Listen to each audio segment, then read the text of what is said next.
তো হ্যালো বন্ধুরা, আজকের এই ভিডিওটি ক্লিক করার জন্য আপনাদের অসংখ্য ধন্যবাদ। তো রাজ্যের সকল স্থায়ী এবং অস্থায়ী কর্মীদের জন্য বিশাল বড় সুখবর এলো রাজ্যের তরফ থেকে। তো আপনি যদি একজন সরকারি কর্মচারী হয়ে থাকেন তো আপনার জন্য আজকের এই ভিডিওটি খুবই গুরুত্বপূর্ণ হতে চলেছে। তো এবার কেন্দ্র সরকার সমস্ত স্থায়ী এবং অস্থায়ী কর্মীদের জন্য সমস্ত বকেয়া মিটিয়ে দেওয়ার নির্দেশ দিলেন। এছাড়াও রাজ্যের স্থায়ী এবং অস্থায়ী কর্মীদের বেতন বৃদ্ধি সহ একাধিক লেটেস্ট আপডেট কিন্তু চলে এসছে।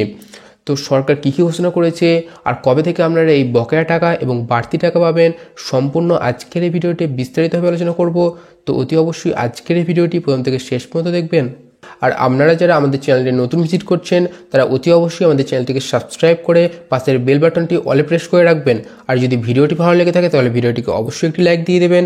আর আপনি কোন সরকারি বিভাগে কাজ করেন সেটা অবশ্যই কমেন্ট বক্সে লিখে জানাবেন। তো বেশি দেরি না করে ভিডিওটি শুরু করা যাক। তো এখানে আমরা দেখতে পাচ্ছেন যে সরকারি কর্মচারীদের জন্য বড় ঘোষণা, অবশেষে কিন্তু সব দাবি পূরণ হলো এবং খুশিতে আত্মহারা সকলে। তো এখানে কী বলা হয়েছে সম্পূর্ণ জানবো আজকের এই ভিডিওতে। তো এখানে গভর্নমেন্ট এমপ্লয়িজ বা সরকারি কর্মীদের জন্য আবারও এক দারুণ সিদ্ধান্ত নিল রাজ্য সরকার। তো গত কয়েক বছর ধরেই ডিএর জন্য বাংলার রাজনীতি উত্তপ্ত। মহার্ঘ ভাতা বাড়ানোর দাবিতে একের পর এক আন্দোলন চালাচ্ছেন কিন্তু সংগ্রামী যৌথ মঞ্চ, কিন্তু মুখ্যমন্ত্রী বাড়াচ্ছেন না ডিএ। তো মুখ্যমন্ত্রীর কথায় ডিএ বাধ্যতামূলক নয়, এটা ঐচ্ছিক বিষয়। আর এদিকে কেন্দ্র সরকার তাদের সরকারি কর্মচারীদের জন্য মহার্ঘ ভাতা কিন্তু বাড়িয়ে যাচ্ছেন। তো কেন্দ্রের সাথে পাল্লা দিতে অনেক রাজ্যের সরকারি কর্মচারীদের কিন্তু বেতন বাড়িয়েছে। এখানে আরও কী বলা হয়েছে, সরকারি কর্মীদের সব মনস্কামনা কিন্তু পূর্ণ হলো। তো তবে গত বছরের শেষের দিন 4% মহার্ঘ ভাতা বাড়িয়েছেন মুখ্যমন্ত্রী মমতা ব্যানার্জি।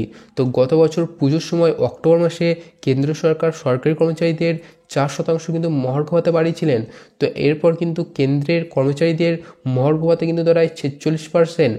তো আবারও কিন্তু খবর পাওয়া যাচ্ছে যে 2014 সালে জানুয়ারিতে আবারও কিন্তু ডিএ বাড়াতে পারে কেন্দ্রের কর্মচারীদের। তো এর সাথে কিন্তু বাড়াতে পারে বাড়তি ডিএ এবং ভাতা। তো যদি ডিএ বাড়ে তাহলে তাদের মহার্ঘ ভাতার পরিমাণ বেড়ে দাঁড়াবে কিন্তু 50%। তো এদিক থেকে দেখলে সব রাজ্যের মধ্যে পশ্চিমবঙ্গের অনেকটাই কিন্তু পিছিয়ে আছে মহার্ঘ ভাতা বৃদ্ধিতে। তো তাদের মুহূর্তে কিন্তু মহার্ঘ ভাতার পরিমাণ 10% এবং কেন্দ্রের ব্যবধান কিন্তু 36%।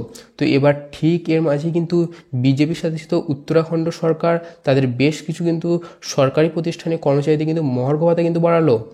তো এখানে আরও কী বলা হয়েছে, তো সেই রাজ্যের এক লাফে 16% কিন্তু ডিএ বৃদ্ধি হলো।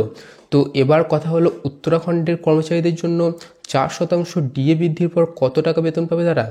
তো প্রথমেই জানিয়ে রাখি যে মহার্ঘ ভাতা বাবদ কত টাকা দেওয়া হবে তার নির্ভর করে বেসিক বেতনের উপর। অর্থাৎ কোনো কর্মচারীর যদি বেসিক বেতন হয় 17,000 টাকা তাহলে তার বেতনের উপর 10% কিন্তু অতিরিক্ত বেতন দেওয়া হবে ডিএ বাবদ। তো এই খবরটি উত্তরাখণ্ডের সরকারি কর্মচারীদের জন্য। তো আজকের ভিডিওটি এই পর্যন্তই। তো আমাদের কাছে কেমন লেগেছে এই আপডেটটি অবশ্যই কমেন্ট বক্সে লিখে জানাবেন। আর আপনারা যারা আমাদের চ্যানেল নতুন ভিজিট করছেন তারা অতি অবশ্যই কিন্তু চ্যানেলটিকে সাবস্ক্রাইব করে রাখবেন। তো দেখা হয় পরের ভিডিওতে।